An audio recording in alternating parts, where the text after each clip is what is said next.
Hello everyone. Today we will be talking about the intraocular inflammation of the middle coat of the eye, granulomatous and non-granulomatous uveitis. Now, before we delve further into the topic, let us revise the anatomy of the eye.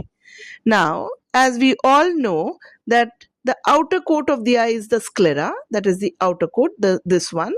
Then you have the middle coat, which is the choroid, which anteriorly is the ciliary body and the mid and the iris. The ciliary body is in the intermediate area. Now, when this continuous layer, which is responsible for the blood supply, gets inflamed, we call it uveitis. Now, let us go further about the classification. The classification of uveitis can be anatomical.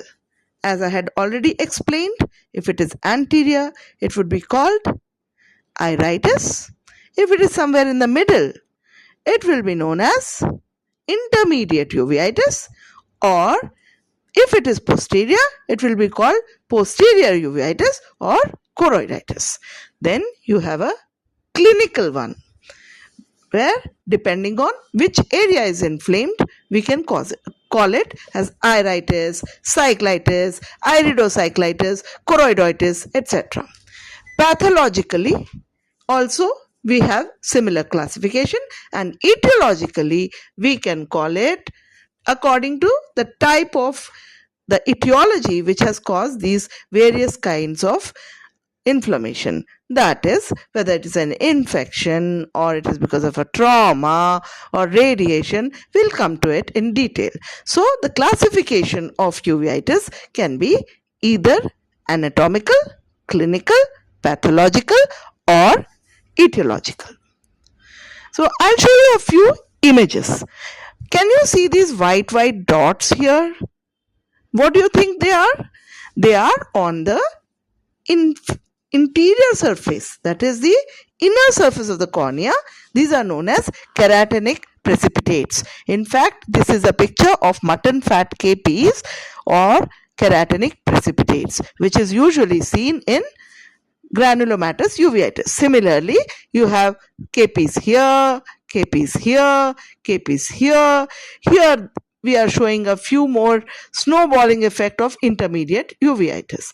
So, all in all, standardization of uveitis nomenclature has been done. So, based on anatomical location, anterior uveitis, that is what is anterior to the ciliary body, is known as iritis, anterior cyclitis, or iridocyclitis. Intermediate uveitis pertains to posterior cyclitis. Cyclitis is the ciliary body. Pars planitis. We all know what is pars plana, the plain part of the ciliary body. Then you have hyalitis, where the hyaloid membrane is there, where the vitreous is getting attached to the ciliary body, and the basal chorioretinitis. All these four things come under intermediate uveitis. Next, we go into posterior uveitis. Posterior is behind the intermediate uveitis. This pertains to the choroiditis or the focal, which can be either focal, that is limited to a particular area, multifocal, in small pieces but in multiple areas, or diffuse, the entire choroid is involved. Chorioretinitis, wherein the retina is also inflamed, and we call it chorioretinitis or retinochoroiditis. Here, if the quantum of inflammation is more in the retina, less in the choroid, we'll call it retinochoroiditis, and sometimes it's also known as neurouveitis. So, till now we have learned three types of classification. Now we go into the duration based classification. If the duration of uveitis is less than 3 months, we will call it acute uveitis.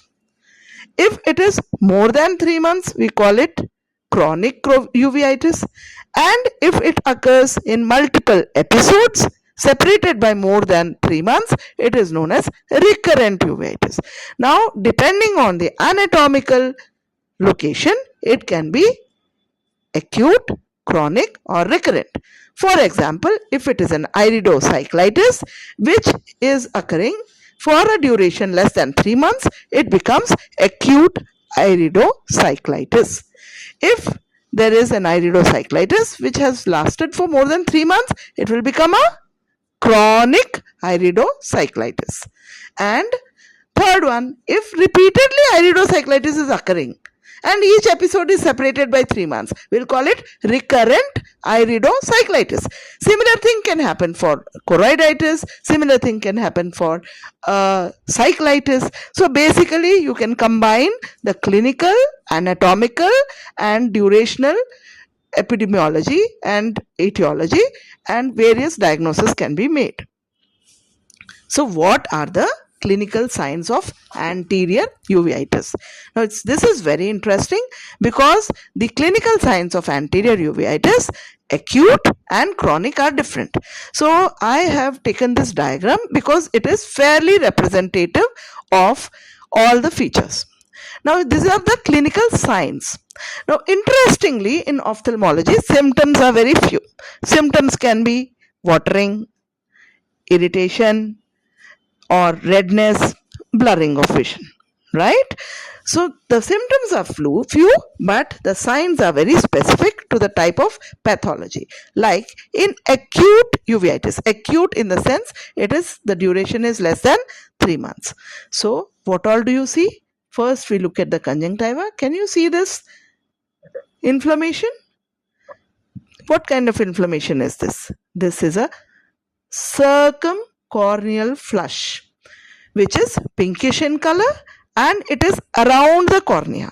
It is not very peripheral. It is around the cornea, next to the limbus. So it is known as circumcorneal flush. Then what else do you see? Sometimes you can see a few nodules at the iris base, which are known as Cope's nodules.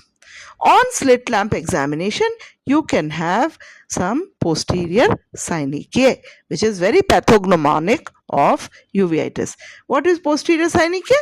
Posterior synechiae when the iris gets attached to the anterior capsule of the lens, right?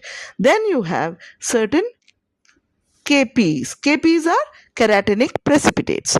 Due to the inflammation of the iris, there is a excessive exudation of proteinaceous material which gets attached to the inner surface of the cornea, and that is known as KPs. So you will have more number of KPs. That is known as non-granulomatous acute uveitis. These are the features of acute uveitis. Now we come to the chronic uveitis. In chronic uveitis, an acute uveitis which has not been treated for a long time, duration is more than 3 months, we will call it a chronic uveitis. So what all can happen in that? First we will see that the KPs are of different types.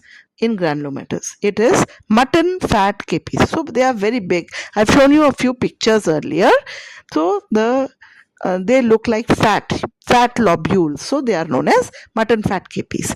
A few more nodules, that is inflammatory nodules known as the Busaka nodules and the Cope nodules, can occur. Again, the synechiae which are there, the posterior synechiae, attachment of the iris to the anterior capsule, is more rigid. Here you will see in acute uveitis, on putting the cycloplegic medicine, the synechiae break down. But in chronic uveitis, the synechiae are more rigid. Okay, when it is a very, very long standing chronic uveitis, sometimes we see something known as some changes in the cornea, which is known as band keratopathy. So there may be mild or no injection. This is very important. Sometimes chronic uveitis, the injection or inflammation may not be so evident in the conjunctiva. Scattered posterior synechiae are there. There can be a festooned appearance which comes whenever there is dilatation attempted. Now long standing long-standing uveitis can cause posterior capsular cataract too. Right? Now we go to the pathology-based classification. Granulomatous or non-granulomatous. So non-granulomatous, as I have already said, it is usually acute. That is, it's a short duration. Then there is marked pain and photophobia. So the patient will come with symptoms that I am not able to see the sunlight or bright light, and there will be pain. Pain is usually severe. Then you have KPs, keratin precipitates, which are lymphoid cells, polymorphs, and fibrinous exudates, which can be usually appreciated only on slit lamp examination. What is to be noted is in slit lamp examination, you have to put a higher magnification. They are diffuse. The KPs are not limited to an area, they are diffuse. Then there can be flare and cells.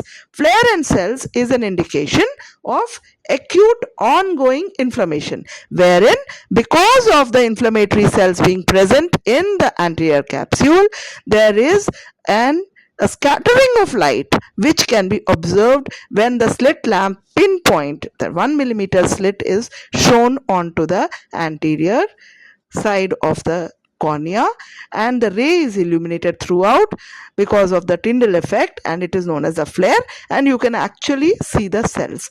There can be a seclusio or an occlusio pupillae depending upon the amount of inflammation which is there, and there is a diffuse involvement. Seclusio pupillae, when the pupil is almost secluded from the posterior chamber because of the inflammation and the synechia, posterior synechia. Occlusio pupillae, when there is a exudative membrane. All these are features of non-granulomatous uveitis. Now coming to the granulomatous uveitis. Granulomatous uveitis is insidious in onset. The patient comes not really bothered, not painful. The patient is having symptoms. There is some discomfort, not too much. Mild pain, photophobia may be there, may not be there. Ciliary congestion is also mild. Characteristic features of mutton fat KPs. A huge big KPs are there. They are lymphocytes, plasma cells, and mononuclear cells. There may be mild flare, or flare may be absent also. Dense posterior synechia are there, which are so rigid that even after putting something like atropine, the synechia do not break. Then you have nodules like Busaka nodules and Coppe nodules. These are inflammatory nodules on the iris or towards the rim of the pupil, which are formed because of excessive inflammatory material, and the fundus also shows nodular inflammation. So we know that what is chronic is usually granulomatous uveitis, and non-granulomatous is the acute inflammation. Now, examples of the diseases which cause the granulomatous and the non-granulomatous. So, granulomatous, by now we know that granulomatous is because of the chronic inflammation, and non-granulomatous is acute in nature. So, non-granulomatous inflammation can be because of tuberculosis, brucellosis, leptospirosis, leprosy, syphilis, viral, or it can be fungal or mycotic. Now, non-granulomatous can be either idiopathic, which is the commonest, autoimmune, post-traumatic, like there is a blunt trauma, it can cause non-granulomatous inflammation. Drug-induced, like diethylcarbamazine or sulfonamides, NSAIDs, rifabutin, etc. So, non-granulomatous is something which comes as almost an emergency. So, trauma will come as an emergency. Acute autoimmune disease also comes as an emergency. Then you have idiopathic and drug-induced. Etiopathogenesis. I know it is a big lecture, but still we'll go through the entire so that one long question is completed. Inflammation, etiopathogenesis. Inflammatory, it is due to the direct infection or immune pathways. Infective agents can be exogenous agents like trauma causing exogenous bacteria or fungus to come in, acute or suppurative. Now this is very classic picture of a hypopaeon. Hypopaeon is, you can see a layer of pus which is there in the anterior chamber. Can you see there is a meniscus of whitish pus which has got deposited, right? This is what is a posterior synechia. the and the iris has got attached to the anterior capsule of the lens. Kopp's nodules, which we have talked about earlier. See, these are the inflammatory nodules on the rim of the pupil, right? Busaka nodules, which are more towards the base. Then it can be a secondary spread from other tissues. Like if the retina is inflamed, there can be choroiditis. Sclera is inflamed, there can be iridocyclitis. So similarly, it can be a secondary spread. There can be an endogenous cause, like some other organ is involved. There is a hematogenous spread. There is tuberculosis, syphilis, gonorrhea, brucellosis, etc., which can cause endogenous uveitis. Acute septicemia. The patient is in sepsis with organisms like staphylococcus, streptococcus, meningococcus. They all can present as acute uveitis. Endogenous infection due to mumps, influenza, smallpox, all these can also cause viral uveitis. Influenza.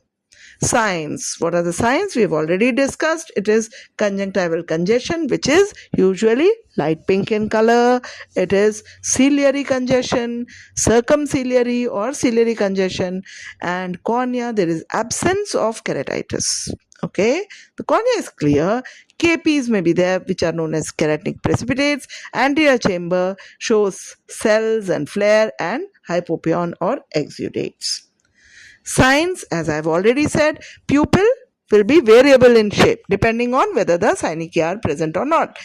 Even before the synechia form, there is a sluggish reaction of the pupil. Size may vary depending on how much is the synechia. So there can be posterior synechia, there can be ring synechia. Few areas it is attached, there is a posterior synechia. If it is attached all around, it is known as ring synechia, which can cause what is known as a occlusio pupillae. There can be an exudative membrane causing a seclusio pupillae. There can be a festooned appearance of pupil when we are attempting to dilate the pupil using a cycloplegic drug, but because of the strong attachment of the iris to the anterior, those areas the synechia remains, rest of it is bloated up like a festoon. There can be what is known as an iris bombae, wherein the iris is attached to the anterior capsule. The aqueous does not flow out, and this causes acute anterior angular occlusion. This is known as iris bombae, and acute glaucoma can also be caused. So a few more pictures of seclusio pupillae, and here signs: anterior lens capsule, lens surface, there can be cataract, the anterior vitreous cells can be seen. This is very important. In intermediate uveitis, you can see vitreous cells. In intermediate uveitis, you also see snowball appearance. Like if this is the retina, this is the ora serrata, and here you see some whitish exudative membrane known as the snowball appearance. There can be retinitis. So now we have come to the end of signs and symptoms. Now, how do you investigate? Apart from doing the basic complete blood picture, that is the HB, TLC, DLC, BT, CT, and ESR. ESR is also very important because usually uveitis is associated with chronic infections like tuberculosis and all. So ESR may be raised. It is a good pointer. Apart from this, specific investigations like B scan can show vitreous inflammation if it is there. Then tractions and choroiditis can be picked up. Usually it is a diagnosis based on your clinical skills, but nonetheless, when it is posterior uveitis, we need to use various tools. MRI may be used to rule out ankylosing spondylitis. HLA testing like HLA B27, which is associated with idiopathic anterior uveitis. So there are some special investigations. I would also suggest VDRL, because all these inflammations are known to X-ray chest, so that we rule out any tuberculosis apart from these inflammation. So management, how do you manage such a case? Management is basically, first you have to find out the cause, whether it is because of a trauma, because of a toxic substance, because of an underlying inflammation. So total history taking, general examination, treatment history, then total examination, the eye, everything is important so that we identify the cause. Then the duration, to label it as acute or chronic, we need to do. Severity, as in we have to know whether it is severe enough to cause too much of vision loss. If there is a retinitis or chorioretinitis, etc., usually anti-uveitis wouldn't cause that much of visual loss. But if it is a retinitis or chorioretinitis, tractional RD, all these things can cause severe diminution of vision. Hence, we should always record the vision, and then we have to plan the treatment according to the etiology.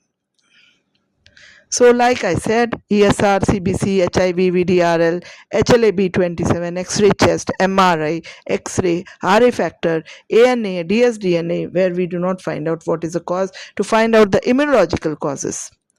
Treatment: infective, antimicrobial agents depending on which agent is involved. Non-specific treatment for idiopsychitis involves cycloplegic drugs, where the spasm of the iris sphincter ciliary muscle is released. It prevents the synechia, reduces the exudation and decreases hyperemia, relieves pressure on the anterior ciliary arteries. So corticosteroids play a very important role, anti-inflammatory, anti-fibrotic activity. So it is a must. If there is an acute infection, then we may withhold it for a little while. However, it forms the basis. Then you have the route of topical subtenon, dexamethasone, betamethasone, prednisolone. Systemic, intractable cases resistant to topical therapy may be given systemic corticosteroids. Non-steroidal anti-inflammatory drugs, especially useful where corticosteroids are contraindicated, as in acute infection. Immunosuppressive drugs, when the steroids fail, immunosuppressive drugs, severe uveitis with imminent danger of blindness, as in Behçet syndrome, the sympathetic ophthalmia, pars planitis, VKH syndrome, etc., azathioprine, cyclophosphamide, cyclosporin, etc., can be given. Specific therapy: ATT, of course, anti-tubercular therapy. If it is a tuberculosis, syphilis needs to be treated, gonorrhea needs to be treated accordingly, and toxoplasmosis, etc. Coming to the last portion, what are the complications? Complications are related to the duration, to the cause. So complicated cataract, secondary glaucoma, hypertensive uveitis. I've told about the iris bombay causing pupillary block. Then you have cyclitic membranes, choroiditis, cystoid macular edema. Choroiditis, which is central, which is posterior, can cause cystoid macular edema, macular scarring, exudative tractional retinal detachments. Periphlebitis is inflammation around the vessels, that is the veins. Band keratopathy, this is the corneal complication of a long-standing chronic uveitis. And lastly, phthisis bulbi. And here we come to the end of the chapter. And as you know, uveitis is a diagnosis which requires both a background knowledge of your anatomy, good clinical science knowledge. You should do good slit lamp examination and go into the root cause of the illness. You will be able to treat chronic uveitis. Thank you.